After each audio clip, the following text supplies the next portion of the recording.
네, 이번 순서는 불교에 관한 모든 궁금증을 자신감 있게 알려드리는 시간, 무엇이든 알려주마 코너입니다. 네, 이 시간은 많은 불자님들 그리고 시민분들께 불교에 대한 궁금증들을 직접 들어보는 시간입니다.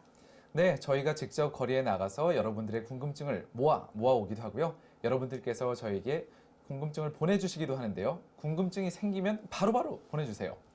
네, SNS 자신감 밴드나 또 자신감 홈페이지에 올려주시면 되겠습니다. 네, 그러면 오늘 질문 화면으로 만나보시겠습니다. 오래전 일인데요. 친구와 함께 절에 갔다가 있었던 일이에요. 법당에서 삼배를 드리고 나오려는데 친구가 여기 우담바라다 이러는 거예요. 그래서 자세히 봤더니 부처님 몸에 하얗게 꽃 같은 것이 피어 있더라고요. TV에서 우담바라를 본 적이 있긴 한데 이게 정말 우담바라인가 아닌가 싶기도 했는데 뭐 어쨌든 상서로운 것을 본 것 같아 기분 좋게 나왔습니다. 스님, 우담바라는 정말 존재하는 것인가요? 네, 스님, 우담바라가 3000년에 한 번씩 피는 꽃이라고 제가 들었는데 이게 왜 그런지 좀 이유를 알 수 있을까요? 3000년에 한 번씩 피면 그게 종족이 번식이 될까요? 그냥 상식적으로 봐도? 저 옛날에 그렇게 살던 집에도 찾아보니까 폈어요. 네. 3천년에 한 번 피는 네, 그럼 아닌 걸로. 그거는 제 보기에는 1년에 한 번이었는데 그래 뭐 해리마 봐봐 이거 3천년에 한 번이야. 왜 재밌게. 우담바라가 왜 이런 식으로 뭐 떴는지 사실 잘 이해할 수는 없는데 그 변천 과정은 있어요. 그러니까 인도에 초이경전이나 이런 데 보면 코끼리가 우담바라를 뜯어먹는 얘기들이 있어요. 그러니까 실조하는 거예요, 그냥. 네. 우리나라 그러니까 연꽃 뭐 이런 것처럼 생각하시면 돼요. 네. 근데 우리나라에는 이게 없는 거예요. 그래서 실제로 찾아보면 무화과 나무과로 학명 자체가 있어요. 그래서 그냥 실제 하는 어떻게 보면 식물이에요.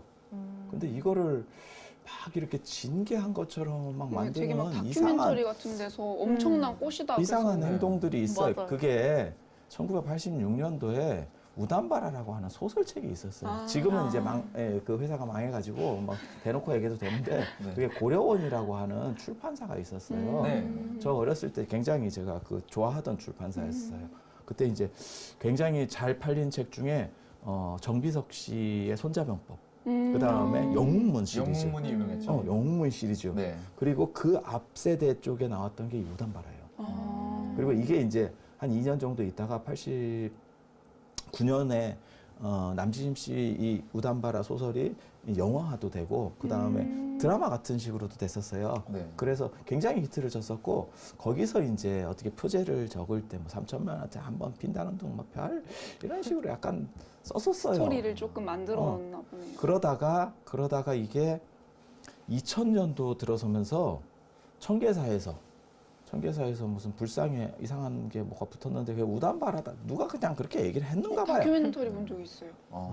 근데 그게 막 일파만파가 되면서 그게 무슨 소중한. 꽃이 뭐 불상에 났다. 그래서 저도 개인적으로 뭐 청계사까지 가지는 않았지만 왜 안 갔을까요? 그 귀찮으니까요. 의미가?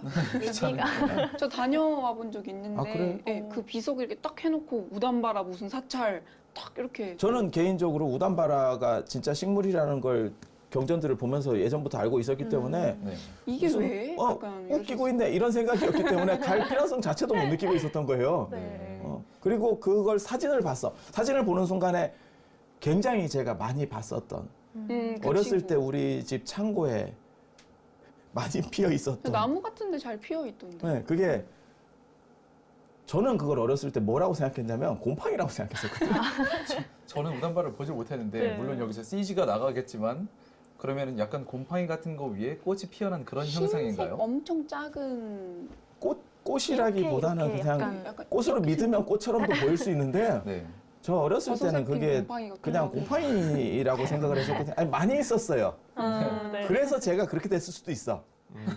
지금 상태가 갑자기? 이렇게 됐을 때 그 우담바라 영험을 봤을 수도 있어. 그래서 우담바라라고 하는 게 뭐 상상의 꽃 이런 거 아닙니다. 이런 거 아니고요. 불교는 흥미로운 게 식물과 관계된 전통이 있어요.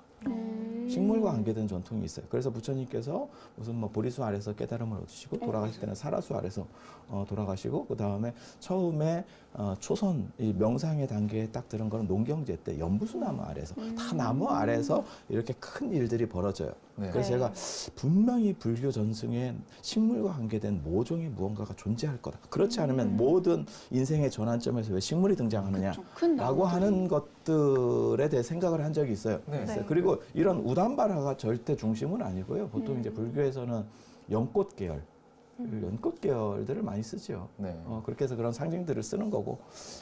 그리고 전 궁금한 게 이 우담바라라는 단어가 분명히 한자어는 아닌 것 같고 뜻이 뭔가 있는 것 같은데 이거 음사예요. 인도에서 온 네, 음사. 음역이에요. 네. 무슨 뜻을 원래 갖고 있었던 원래는 단어인지 혹시 기공화, 기공화. 기공화라는 예, 예, 꽃인가요? 그러면은? 이렇게 번역하면 기공화, 그러니까는 약간 얘네 전승 안에서도 약간 보기 힘든 꽃. 그러니까 우리식으로 말하면 어떤 거 생각하시면 되냐면 똑같은 비유는 아닌데 네. 풍란에 꽃핀 거 이런 거 있어요. 아, 네, 풍란. 난. 그러니까는 나는 난인데 겁나 비싼 난이 있어요. 네. 일반 몇 천짜리 난이 있어. 네. 그러니까는 집안에서 이렇게 키우고 있는데 손자가 그 난을 깼을 때, 난 화분을 깼을 때 손자가 괜찮으냐라고 물어보는 난이 있는가 하면 내가 그런 식으로 하지 말라고 그랬지 라고 애를 뭐라고 하는 난이 있어. 네. 그 정도 바로 급의 그거죠. 난이 있어. 그런 난이 꽃피가 굉장히 힘들어요. 네. 그런 식 생각하시면 돼요. 안 그러면 대나무 꽃 핀 거 보셨어요? 아니요. 아니요? 저도 못 봤어요. 저도 못 봤는데 대나무는 꽃이 핍니다. 네. 대나무는 꽃이 핍니다. 제가 그걸 어렸을 때 중학교 때 장자 보면서 그걸 알았다고.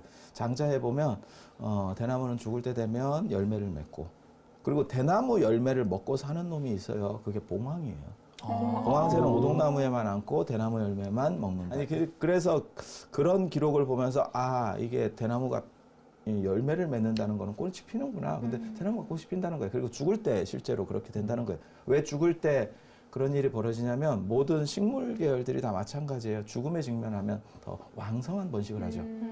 유실수도 마찬가지입니다. 너무 갑자기 이렇게 애가 시름시름하다 갑자기 열매를 많이 맺으면 가는 거예요. 회광반조 뭐 이런 거 있잖아요.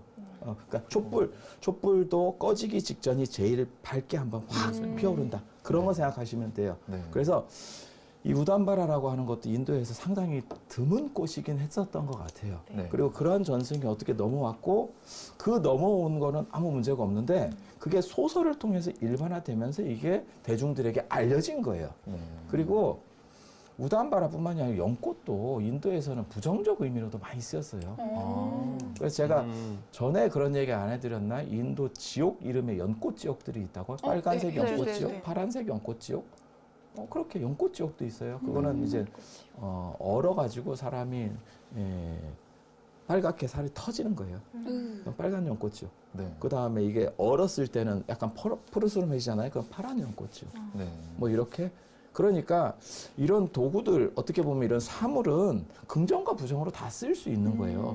실제로 우리가 금강경 할 때 금강을 굉장히 좋은 의미다라고 생각을 하는데 북한에다 옛날에 금강산 있잖아요. 지옥 이름이 금강이에요. 네. 거기서 나오는 거예요. 원래 원형은 지옥 이름이 금강이에요. 그래서 이 세계의 맨 마지막에 금강산이 있어요. 금강산이 두 겹으로 되어 있는데 그 산 사이에 지옥이 있어요. 그 금강산을 다른 이름으로 철이산이라고 그래요. 그래서 예전에 개송에 보면 금강에 떨어지지 않고라고 하는 거예요. 그게 지옥에 떨어지지 않고라고 하는 의미예요.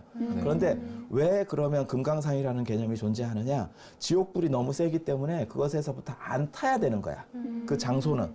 그러다 보니까 금강이라고 하는 최고로 단단한 거. 그렇게 금강산, 그 다음에 금강이 지옥이다라고 하는 그러한 이미지가 있었는데 나중에 대승불교로 넘어오면, 기원전으로 넘어오면 지혜가 어떤 방식으로도 깨어지지 않는 그런 단단한 지혜라고 하는 그런 의미로 금강을 쓰는 거예요. 네. 그리고 그게 반야경으로 들어가면서 금강산이라는 개념까지 나오게 되는 거예요.